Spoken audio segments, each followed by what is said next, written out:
Hi everyone, welcome to another installment with the dirt bike motorcycle community, and we're at the Edge Power Sports. We're going to work on some just riding tips on good riding posture.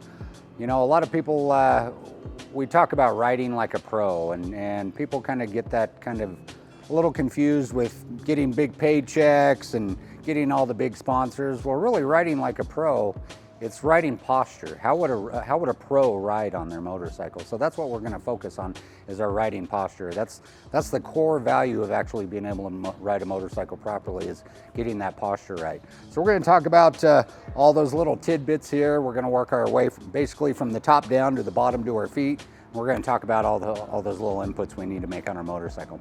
So let's just talk about, I'm going to hop on the bike here. We have an awesome 2024 KTM 300XC that we're checking out here. So some of the things we need to focus on, we're going to talk about our head. First thing is keeping our chin up and looking out in the distance, also getting strong head turns. Where a lot of people get lost in their turns is they're trying to look through that turn with their eyeballs, and you actually lose depth perception in that process. So the big key to that is don't point with your eyeballs. You actually want to do a strong head turn and get that chin pointed in that direction.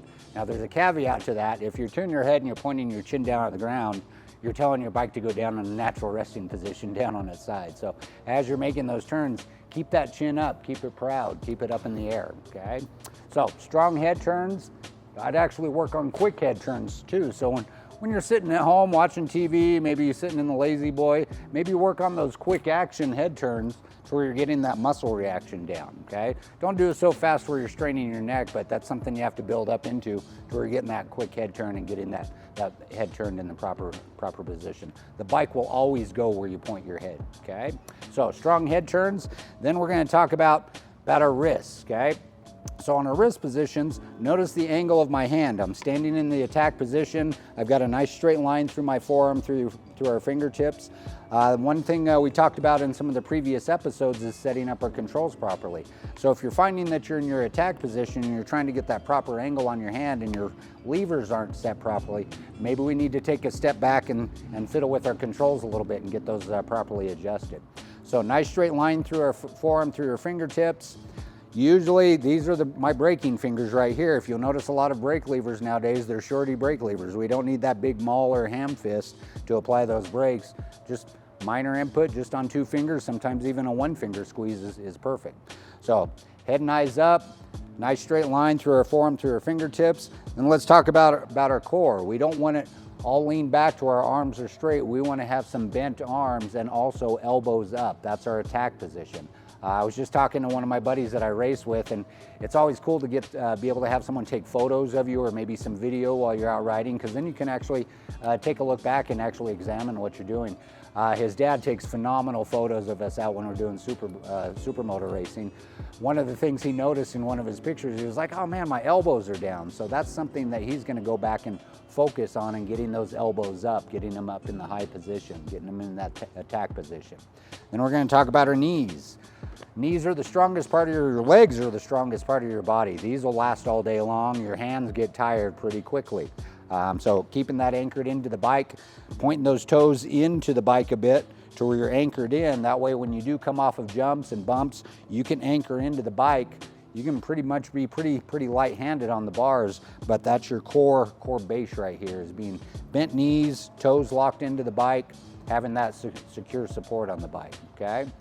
Now, the other thing we want to focus on too is if you're just riding around, I see a lot of new riders, especially coming off of cruisers, with straight arms. If your arms are straight, or if there's any part of your body that's straight, you need to kind of bend forward, get a little relaxed, get those arms bent to where everything's working in a motion. You don't want to be just locked on the bike to where the bike's trying to kick you off it all the time.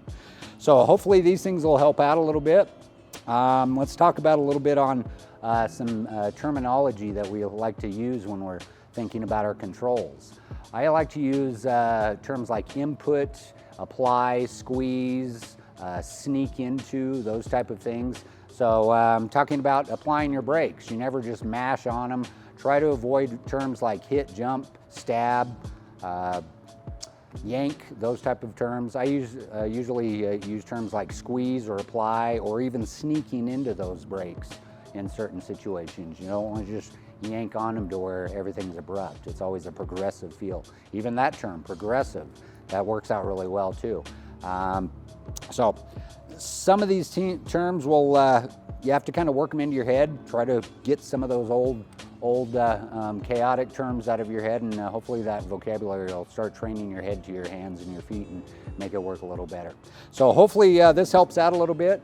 One thing that might work out well too when you're out working on these riding posture situations, don't just focus on all of it. Focus on one thing. Okay, maybe I've got to get my toes into my bike a little bit. I'm going to focus on that on these few laps or when I'm riding around. After that, okay, I've got my elbows up. I'm feeling good on that. I'm making that a habit, riding like a pro. A pro just doesn't go out and ride sloppy and loose. That's one of the things they're focused on, is that proper riding posture. So I really encourage you to ride like a pro. That's how we get to those upper levels, and then we actually start riding the bike more properly, and it actually works for us better. So knees in, nice relaxed grip on the bars. Baby birds in your hands, that's really as tight as you're hanging on to those things. You don't want that death grip to where you start getting arm pump. You want your paws nice and relaxed. Remember, this is gonna be your anchor right here, okay? So like I mentioned, try to break it up into little pieces. Focus on one thing at a time. Hopefully you can start getting all those pieces put together and make it a good solid ride for you. So hopefully that helps out, gang. Maybe you can apply this to your riding, and we'll see you next time. Thanks.